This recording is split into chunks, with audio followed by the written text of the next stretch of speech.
Test series जितनी आप कर सकते हैं, जितने प्रैक्टिस टेस्ट मैंने किए हैं, आई थिंक मैंने 70 टेस्ट तो करे होंगे बिफोर द एक्चुअल प्रीलिम्स। रोज़ एक टेस्ट करती थी, मतलब हर रोज़, चाहे तंग आ गए हो देख के, यू नो कि ठीक है ABCD ही करना है, पर बैठ के करा, रोज़ किया without a break, specially in the last 1 month of the exam.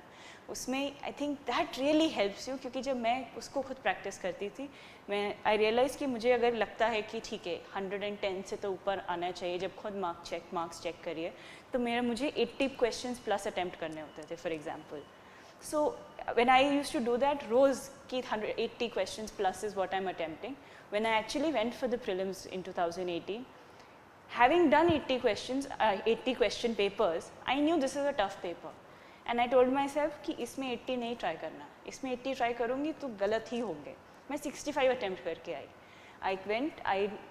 this assessment कि this paper की क्या actual standard है, is it something which is going to be for the same for everyone, is it only difficult for me or everyone, वो जो sense and awareness आती है वो आती है when you actually practice every day।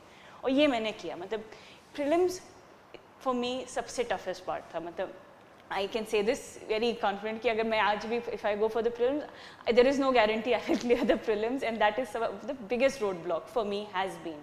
And I will tell you, yes, this is my 4th attempt and twice I have not cleared the prelims. So I recognize how big a challenge prelims is, and mental block जो होता है prelims का, वो अगर आपको break करना है, practice paper, मतलब कहने को तो सिलेबस तो यूनिवर्स आपका सिलेबस है, पर उस सिलेबस यूनिवर्स आप नहीं कंप्लीट कर सकते हैं। आप क्या कर सकते हैं, जो मैंने किया is practice, and that really helped मी।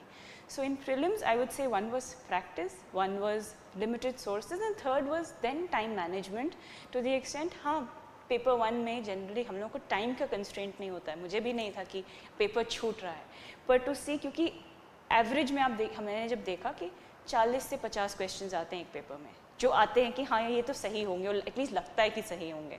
उसके बाद इट्स एजुकेटेड गेसिंग, वो एजुकेटेड गेसिंग कैसे करनी है, वो उसको मैनेज करना है। उस टाइम में जो 45 मिनट्स में पेपर हो जाता था, पता था कि ठीक है ये 40 आते हैं, these 40 is what I will gate.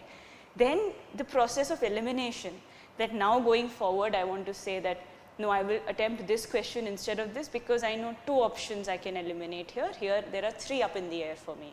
That understanding analysis takes time, and that is the time management in prelims. It is where all you want to go and start taking risk, and the calculation of that risk. मैं तो actually maths भी करती थी उसके पीछे, ठीक है इतने अगर पक्के हैं, इतने शायद गड़बड़ हैं, तो 2/3, this is how much I'm going to lose for this much maybe I'll lose this much. So this is what time management in prelims, it's not paper छूट जाएगा, it is how am I going to guess better to try and get the marks that I want to get. So these are the 3 things in the prelim stage I would say are the most important. मतलब मैं prelims में जो इस practice के लिए blue, black pen, सब रंग वंग सब use करती थी कि ठीक है greens are the ones I know, blues are the ones in doubt, black I don't want to read again also and waste my time because I don't know anything about this question. So some categorization, some understanding which will help one save time when one goes for the actual exam.